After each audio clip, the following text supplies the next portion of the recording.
सास का घूंघट। ये है देविका। देविका पढ़ी लिखी और मॉडर्न लड़की है, लेकिन उसकी शादी ऐसे परिवार में हुई है जो गांव में रहता है। भले ही ये 21वीं सदी है, लेकिन देविका की ससुराल वालों की सोच वो तो 18वीं सदी से आगे बढ़ी ही नहीं। आइए जानते हैं क्या होगा जब शहर की पढ़ी लिखी और मॉडर्न लड़की फंस जाएगी संकीर्ण मानसिकता वाले माहौल में। सागर, ये तुम्हारे गांव में सबने इतने लंबे लंबे घूंघट क्यों कर रखे हैं? और ये सब मुझे इतना घूर घूर कर क्यों देख रहे हैं? अरे यार, तुम भी घूंघट कर लो ना, इसीलिए तो देख रहे हैं सब तुम्हें। कम ऑन सागर, मैं घूंघट नहीं कर सकती। तुम्हें पता है ना मैं कौन हूँ। लेकिन देविका, मेरे पिताजी, चाचा जी, बड़े भैया और जीजा जी ने तुम्हें बिना घूंघट के देख लिया ना तो बहुत गुस्सा होंगे और न जाने कौन कौन से फरमान सुनाएंगे। घर चलो, देखा जाएगा जो होगा। सागर देविका से कई बार कहता है कि वो घूंघट कर ले, लेकिन देविका सागर की नहीं सुनती और अपने ससुराल के दरवाजे पर पहुंच जाती है। जब देविका वहां पहुंचती है तो देखती है कि उसकी सास बिमला, चाची सास कम्मो और जेठानी सुजाता ने लंबा सा घूंघट कर रखा था, पर उनकी ननद वीना ने घूंघट नहीं किया हुआ था। लेकिन हाँ, उसने सर पर सलीकी के साथ दुपट्टा जरूर ओढ़ा हुआ था। सागर अपनी पत्नी को सबसे मिलवा रहा होता है, तभी सागर के पिता जोगिंदर बोलते हैं, सागर, तूने बहू को इस घर के तौर तरीके नहीं समझा। हमारे घर की औरतें बिना घूंघट के किसी पर आए मर्द के सामने नहीं आती और तू इसे ऐसे ही ले आया। पिताजी, मैं समझा दूंगा। वो नई नई शहर से आई है ना, इसलिए उसे पता नहीं है। सागर की बात सुनकर उसके चाचा जी महेंद्र बोलते हैं, ये बात तो तुझे गांव में कदम रखते ही अपनी बीवी को समझानी चाहिए थी। हमारा गांव में बहुत नाम है। तेरी बीवी ऐसे गांव भर में घूमेगी तो क्या इज्जत रह जाएगी हमारी। ये बोलकर जोगिंदर और महेंद्र वहां से चले जाते हैं। शाम को घर की सारी औरतें खाने की तैयारी करती है। खाना तैयार हो जाता है, लेकिन घर की कोई भी औरत खाना नहीं खाती। बहुत रात हो जाती है, तब देविका कहती है, सासू माँ, खाना बने हुए तो देर हो गई, रात भी बहुत हो गई है, हम लोग खाना क्यों नहीं खा रहे हैं? अरे बहू, ये क्या बोल रही हो? हमारे यहाँ घर की औरतें तब तक खाना नहीं खाती जब तक घर के मर्द खाना ना खा ले। लेकिन इतनी देर हो गई, आप सबको भूख नहीं लग रही क्या? तभी देविका की जेठानी सुजाता कहती है, लग तो रही है, लेकिन यहाँ की यही रीत है, ये निभानी तो पड़ेगी ना। भाभी जी, ये रीत नहीं है, औरतों को प्रताड़ित करने का एक तरीका है। अगर इस घर के आदमी पूरी रात नहीं आए तो पूरी रात खाना नहीं खाओगी क्या?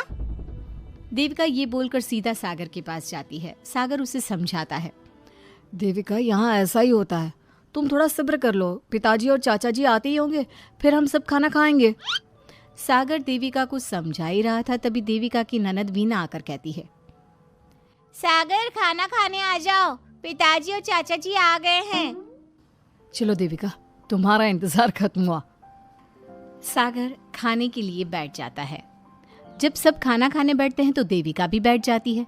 सागर धीरे से उसे कहता है, अरे देविका, ये क्या कर रही हो? तुम इस तरह हमारे साथ खाना नहीं खा सकती। मगर क्यों सागर, मुझे भूख लगी है, सब लोग खा रहे हैं तो मैं क्यों नहीं खा सकती? ये हमारे घर का नियम है, पहले घर के आदमी खाते हैं और बाद में औरतें। लेकिन सागर, हमारे घर में तो ऐसा कोई नियम नहीं है। देविका और सागर में बहस छिड़ जाती है। तब सागर का बड़ा भाई कहता है, सागर, तेरी बीवी को एक बार में समझ में नहीं आता क्या कि इस घर की औरतें मर्दों के खाना खाने के बाद ही खाना खा सकती है? भैया, मैं देविका को यही समझा रहा था। मुझे तो लग रहा है कि इसके दिमाग में कोई बात ही नहीं बैठती एक बार में। भैया, मेरे दिमाग में बात तब बैठेगी ना जब आपकी बात कोई ढंग की होगी। अरे आखिर क्यों घर की औरतों को आप लोगों की बात खाना मिलेगा? हाँ, अब से पहले घर की किसी औरत ने घर की किसी मर्द से इस लहजे में बात नहीं की थी, इसलिए वो सब देविका की बात सुनकर हैरान रह गए। तभी सागर की जीजा और वीना के पति कल्याण जी कहते हैं, ये क्या है सागर, इस घर की दीवारों को औरतों की इतनी ऊंची आवाज सुनने की आदत नहीं है।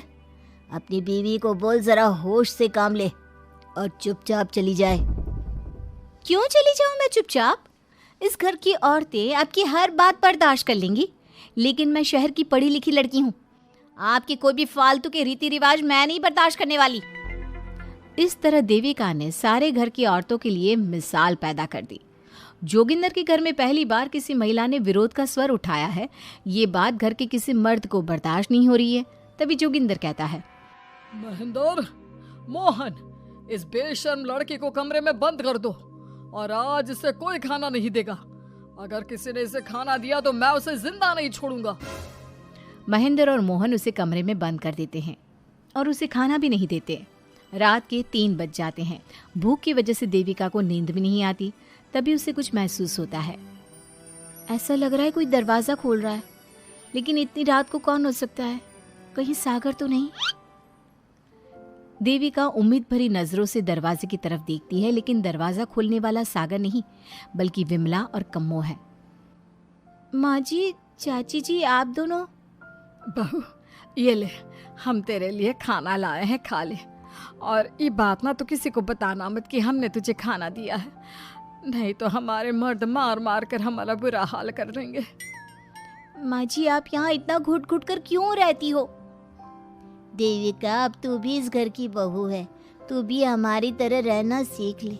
इस घर के कायदे कानून अपना ले। इस घर के मर्द तो कभी बदलने वाले हैं नहीं बहू, तो तू ही बदल ले अपने आप को। माँ जी, बदलाव अच्छे के लिए हो तो हमें बदलना चाहिए, बेकार और बेतुकी बातों का तो विरोध करना चाहिए। दोनों ने देविका को समझाने की कोशिश की, लेकिन देविका ने उल्टा उन्हें ही समझा दिया। इसी तरह एक दिन देविका किसी बात पर जोर जोर से हंस रही थी। तभी देविका की सास विमला ने उसे टोकते हुए कहा, अरे बहू, तू इतनी जोर जोर से क्यों हंस रही है? हमारे घर की औरत इतनी जोर जोर से नहीं हंसती। विमला अपनी बहू को समझा रही थी कि तभी महेंद्र बोलता है, अरे कम्मो, कौन है ये औरत जो बेशर्मों की तरह जोर जोर से हंस रही है? तभी कम्मो और देविका बाहर आ जाती हैं। जी जी जी, वो मैं हंस रही थी चाचा जी, अब आप लोग हंसने पर भी पाबंदी लगाओगे क्या? तुम जैसी बदतमीज लड़कियों से मैं बात नहीं करना चाहता, लेकिन कान खोलकर सुन लो, इस घर की औरतें इतना जोर जोर से नहीं हंसती। और हाँ, तुम्हें पहले ही बता चुके हैं कि इस घर की दीवारों को औरतों की तेज आवाज सुनने की आदत नहीं है। इस घर की दीवारों को आदमियों की ऊंची आवाज सुनने की आदत है, लेकिन औरतों की नहीं। चाचा जी, आपके घर की दीवारें तो बहुत दोगली है। हर पाबंदी औरतों के लिए क्यों चाचा जी? औरतें ये नहीं कर सकती, औरतें वो नहीं कर सकती। औरतें सांस ले सकती है या उस पर भी पाबंदी है? चुप हो जाना बहू, मत बोल और घूंघट कर ले। ये तेरे चाचा ससुर है, थोड़ा तो लिहाज कर। कम्मो के समझाने पर भी देविका चुप नहीं होती। वो महेंद्र से ऐसे ऐसे सवाल पूछती है जिनका जवाब उसके पास होता ही नहीं। महेंद्र गुस्से से सागर को आवाज देता है। महेंद्र की आवाज सुनकर घर के सभी आदमी बाहर आ जाते हैं। जी जी चाचा जी, आपने बुलाया? अपनी मुंह जोर बीवी को यहाँ से ले जाने तो कुछ अनर्थ हो जाएगा। क्या हुआ चाचा जी? तेरी बीवी जिस तरह से मुझसे बात कर रही है, छोटे बड़े की तमीज नहीं है इसे। कम से कम 7 दिन तक ये कमरे से बाहर नहीं निकलनी चाहिए। अगर इसे मैंने कमरे से बाहर देख लिया तो किसी की खैर नहीं, समझे? पर मैंने कुछ गलत नहीं बोला। सागर, जो सच है मैंने वही कहा है। देविका, चलो मेरे साथ। लेकिन सागर, मेरी बात तो सुनो। सागर देविका को वहां से ले जाता है। इसी तरह से कई दिन बीत गए। अब देविका अपने ससुराल में हर गलत बात का विरोध करने लगी, लेकिन जितना ज्यादा वो विरोध करती, उसके ससुराल वाले उस पर उतना ही ज्यादा अत्याचार करते। अब देखना यह है कि देविका अपने ससुराल वालों के अत्याचार को यूं ही सहती रहेगी। क्या उसके ससुराल में घूंघट में औरतों का दम इसी तरह घुटता रहेगा? अगर आप इन सवालों के जवाब जानना चाहते हैं ना, तो हमें कमेंट करके ज़रूर बताइएगा। और हमारी स्टोरी को लाइक, शेयर और चैनल को सब्सक्राइब करना ना भूलें। किस्से कहानियाँ हमारी संस्कृति है और इसी संस्कृति को बढ़ावा देने के लिए किस्सों कहानियों की दुनिया को सब्सक्राइब, लाइक और अपने सुझाव दें और कृपया वीडियो शेयर करें। आपका दिल से शुक्रिया। Please like, comment, subscribe and share. Thank you.